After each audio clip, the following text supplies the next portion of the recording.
my point is this. Yes. If you're CBS or any other news outlet, the reason that you have lost trust ought to be obvious to you, and the way to fix it also ought to be obvious to you, and it has nothing to do with Donald Trump and everything to do with the product.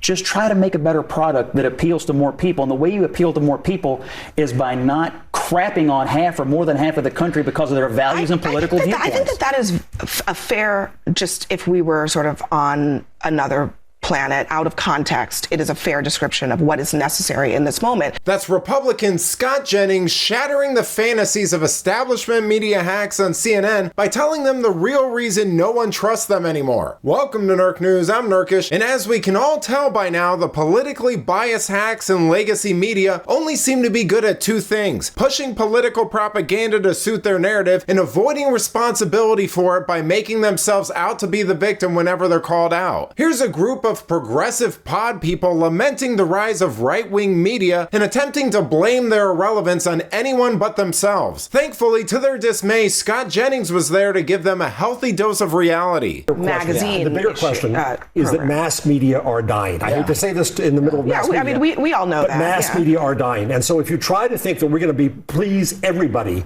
those days are over. You've got to stand on some principle. You've got to stand for something. You've got to be somewhere in the spectrum. And if you think you're just going to make nice to everybody, the problem is that the right wing, hello Scott, has taken advantage of this situation, I think, quite cleverly, quite wisely. They've played into a weakness. What situation? The situation of media being under attack. And so they've created a situation where... You've almost got it. Keep going.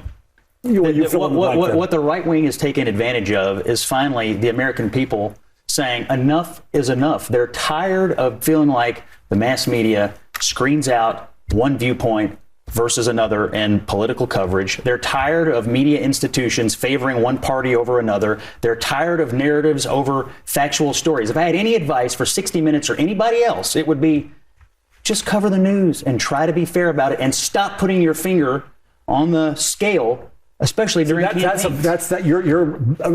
You're talking about the old mass media myth that you could have this thing that was in the middle. The Walter Cronkite saying, that's the way it is, when it wasn't for many Americans the way it was. When people were pissed off. People back in those days trusted the media, did they not? No, they just couldn't be heard because there was no two-way. Now we have the internet. Look at the Gallup polling. It was here, and now it's here. It's fallen off of a cliff. Yeah, we do have that Gallup polling about trust in media, and now, as in recent years, and let's be honest, Scott, a lot of this is driven by the rhetoric on your side of the aisle. I mean, it's not. You think it's driven by the rhetoric and not the performance? Absolutely. You know, elites and their pretend journalist puppets aren't doing themselves any favors by acting like they bear no responsibility over their own decline. I mean, for decades, they've called you names, treated you like morons, dismissed your concerns, and gaslit you over the most blatantly obvious things. Then they have the audacity to demand that you and everyone else feel sorry for them and treat them like heroes because they're finally being called out on it and held accountable. I mean, it's funny because for the past 10 years, they've been calling Trump a self-obsessed egomaniac who can't take criticism or admit when he's wrong. Yet, in the middle of layoffs and their industry imploding, they have zero self-awareness. And if you needed any more evidence, here's Rainn Wilson from The Office calling out a smug and self-deluded MSNBC host for attempting to blame President Trump and Elon Musk for the state of legacy media. 40% of Americans don't trust mainstream media. Why is that? How did we get here? Listen, we are seeing a huge loss in trust of all of our institutions. It's the media, it's medicine, it's banking. It's a huge problem because when you think about democracy and all of these pillars, they need to stand tall. They need to stand strong. And sort of losing that trust is not by accident. It's by design. If you remember when President Trump was running the first time, Steve Bannon once said, the goal is to blow the whole thing up.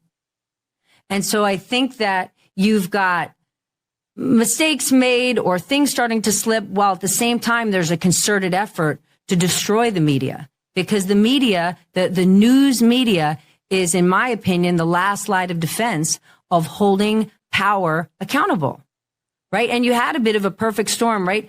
President Trump won and tons of people were shocked or angry or frustrated and they're tuning out. And at the same time, you have the Elon Musk media machine because they want you to leave traditional media and they want you to go to X, which is a bastion of misinformation, where there is no fact checking. So it's a perfect storm.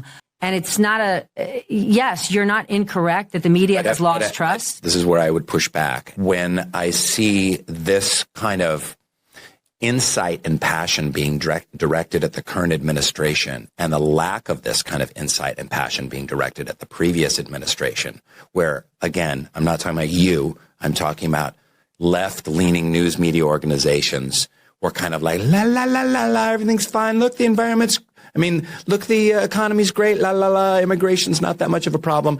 And really being Cleopatra, queen of denial. Thank you. Boom. I would push back on immigration.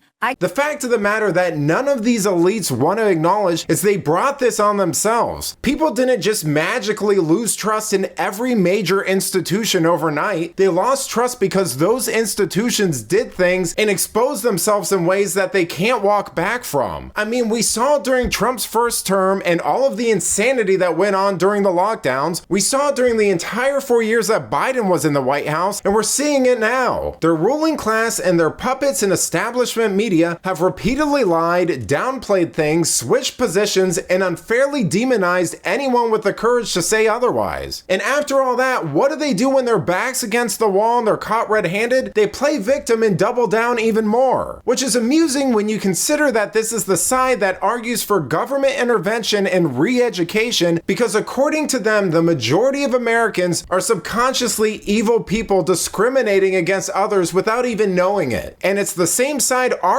that sees no issue with ideologically captured institutions where there's zero diversity of thought and the number of self-identified conservatives is statistically insignificant. But let me know what you think. Why is establishment media and its ruling institutions lost credibility and trust with the public? Let me know in the comments, and if you enjoyed this video, please give it a like and subscribe to the channel. That stuff really does help us out. Until then, this has been Nerk News. Thanks for watching. Bye.